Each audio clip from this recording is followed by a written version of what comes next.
Guys, welcome to our YouTube channel Bong views. আমি শিলাজিৎ, আমি সুদীপ্তা। আপনারা যারা এখনো পর্যন্ত আমাদের চ্যানেলটা সাবস্ক্রাইব করেনি তারা প্লিজ এক্ষুনি আমাদের চ্যানেলটা সাবস্ক্রাইব করে যাবেন আর নোটিফিকেশন বেল অন করে নেবেন পরবর্তী ভিডিওগুলোর জন্য নোটিফিকেশন পেতে। আর যারা আমাদের চ্যানেলটা সাবস্ক্রাইব করেছেন তাদেরকে অসংখ্য ধন্যবাদ। আর পছন্দ হলে অবশ্যই ভিডিওগুলোকে লাইকও করবে। আজকে আমরা নিয়ে চলে এসেছি অসাধারণ একটা মানুষের, মানে অসাধারণ একজন অভিনেতার আর কি, আমাদের প্রিয় অভিনেতাগুলোর মধ্যে একজন। একদমই তাই। তো তার নতুন একটা মুভি রিলিজ হতে চলেছে, তো তারই টিজার নিয়ে, যদিও এটা 10-11 দিন হয়ে গেছে আপলোড হয়েছে, বাট আমাদের আনা হয়নি। এবং যার কথা সেটা হচ্ছে নিশো ভাই। তো তার নাটক, তার অভিনয় দক্ষতা, এগুলো তো সবাই আমরা জানি এবং তাকে বোধহয় পছন্দ করে না, তার অভিনয় পছন্দ করে না এমন বোধহয় খুব কম মানুষই বাংলাদেশে আছে। তো তিনি বড় সিনেমা, মানে বড় পর্দায় তিনি কাজ নিয়ে আসছেন, তো এটা তো একটা ভীষণই একটা আনন্দেরও ব্যাপার এবং তার ভক্তদের জন্য সমানভাবে জনপ্রিয় কিন্তু তার নাটকের জন্য। একদমই তাই। তো সেই জন্যই হচ্ছে মেইনলি ভিডিওটা নিয়ে আসা। তো তার যে সিনেমাটা রিলিজ করতে চলেছে সেটা হচ্ছে দাগি, যার অফিসিয়াল টিজার আমরা নিয়ে এসেছি। আর চ্যানেল নেম হচ্ছে চরকি, মুভির নাম হচ্ছে দাগি। আর এখানে আমরা দেখতে পাবো হচ্ছে আফরান নিশোকে, তমাকে, এবং চ্যানেল নেম হচ্ছে চরকি। তো চলুন দেখে নিয়ে হচ্ছে ভিডিওটা।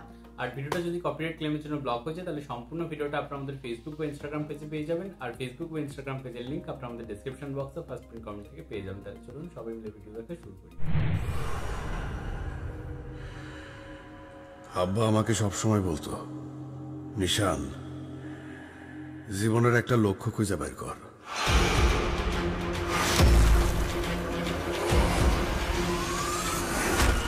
এখন বুঝতে পারতেছি জীবনের লক্ষ্য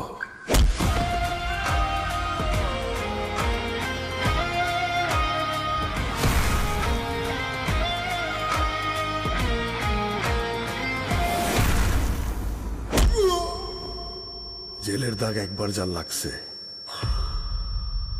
সেই দাগই সারাটা জীবন।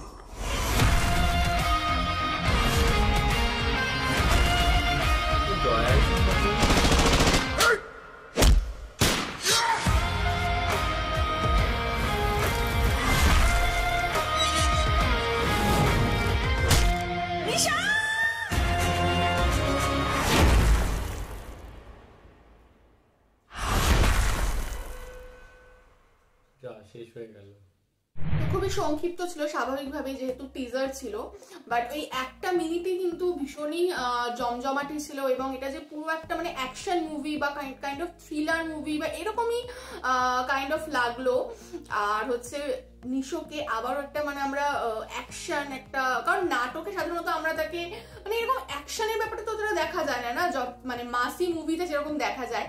তো নিশোর নিজের কেরিয়ার গ্রাফ বা নিজের অভিনয় যে ভ্যারিয়েশন, সেইটার জন্য কিন্তু বেশ ভালো। কারণ কোথাও গিয়ে একরকমই চরিত্র বা একরকমই তার থেকে একটু হটকে নিজেকে আরো ভাঙা, তার নিজের অভিনয়কে আরো মানে সেই ধারালো করা, এই যে ব্যাপারটা, তো সেটার জন্য কিন্তু এই ধরনের কাজ করা খুব দরকার হয়ে যায় একজন শিল্পীর জন্য। তো নিশোকে আমরা একদম এখানে নতুন একটা ফ্রেশ রোলে দেখতে পাচ্ছি। এবং যে গল্পটা বাদ বাকি সেরকম তো টিজার দেখে অতটা বোঝা যায় না, তো সেটার জন্য পুরো মুভি দেখতে হয়। এবং ট্রেলার দেখলেও আশা করছি কিছুটা হয়তো আর একটু বেশি আর কি বোঝা যাবে। টিজারটা খুবই ছোট ছিল আর কি, একদম।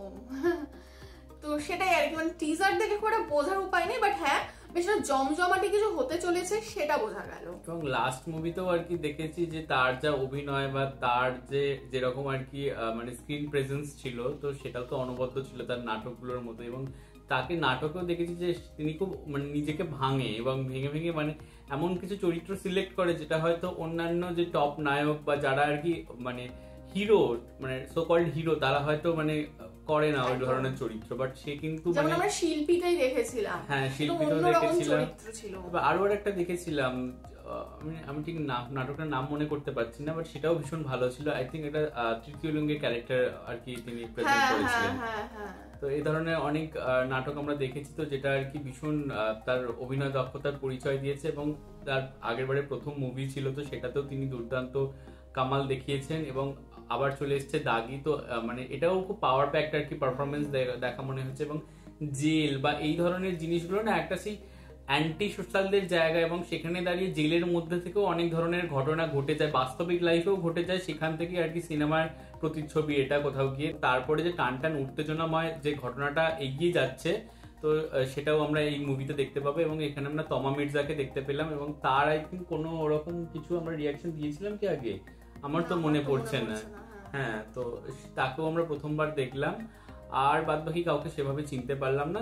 বিষয়টা খুবই ভালো ছিল এবং আমরাও মানে মুভিটার জন্য ওয়েট করছি কোথাও গিয়ে, এবং আশা করছি আপনারাও ওয়েট করছেন যারা নিশোর দর্শক আর কি। তো যাই হোক, নিশোর সরি ফ্যান, হ্যাঁ তো মানে ফ্যান মানে দর্শক ব্যাপারটা একই। তো যাই হোক, তো তার যারা ভক্ত রয়েছেন, তো কারা কারা এটা আই গেস ঈদেই রিলিজ করবে, তো কারা কারা ঈদে এই মুভিটা দেখার জন্য প্ল্যান করছেন, বা কারা কারা বরবাদকে প্ল্যান করছেন, বা কারা কারা দুটোই প্ল্যান করছেন, তো এগুলো অবশ্যই কমেন্ট বক্সে জানাবেন এবং আপনাদের কেমন লাগলো টিজারটা এটাও অবশ্যই জানাবেন। আর নিশো ভাইয়ের মানে ভক্ত কারা কারা আছে বা তার অভিনয় কাদের ভালো লাগে সেটাও কিন্তু অবশ্যই কমেন্ট বক্সে জানাবেন। এবং আরেকটা জিনিস আবার জানতে খুব কৌতূহল লাগে যে নিশো যে সিনেমা করছে বলে কি তার কি নাটকগুলো আসা বন্ধ হয়ে গেছে, নাকি তিনি সাইমালটেনিয়াসলি নাটকও করে যাচ্ছেন, সেটাও অবশ্যই জানাবেন। এবং তার এই যদি নাটক তিনি করে থাকেন এই ঈদে তার কি কি ভালো ভালো নাটক রিলিজ করছে, তো সেই লিস্টটাও আমাদেরকে জানাবেন। একদমই তাই। আর আমাদের ভিডিও যদি ভালো লাগে থাকে অবশ্যই লাইক করবেন, কমেন্ট তো করছেন এবং আমাদের চ্যানেলটাকে সাবস্ক্রাইব করে যাবেন। সাবস্ক্রাইব বাটনের পাশে জয়েন বাটন পেয়ে যাবেন, সেখানে কিছু ফেসিলিটিস দেওয়া থাকে, চাইলে আপনারা চেক করতে পারেন। আর আমাদের যে ফেসবুক আর ইনস্টাগ্রাম পেজ রয়েছে আমাদের চ্যানেলের, সেখানে আপনারা ফলো করতে ভুলবেন না, লিংক ডেসক্রিপশন বক্সে পেয়ে যাবেন। আর আমাদের চ্যানেলের যে ফেসবুক গ্রুপটা রয়েছে সেখানে আপনারা জয়েন করে আপনারা আপনাদের মনের মতো সমস্ত কিছু পোস্ট করতে পারেন, তার লিংকও ডেসক্রিপশন বক্স চেক করলে পেয়ে যাবেন। আর আমাদের যদি আপনারা পার্সোনালি পছন্দ করে থাকেন আমাকে শিলাজিৎ ওকে সুদীপ্তা হিসাবে, তাহলে আমাদের পার্সোনাল ফেসবুক আর ইনস্টাগ্রাম সাইটে ফলো করতে পারেন, লিংক ডেসক্রিপশন বক্সে দেওয়া রয়েছে। তো দেখা হচ্ছে পরবর্তী ভিডিওতে, আজ এ পর্যন্তই, টাটা, নমস্কার।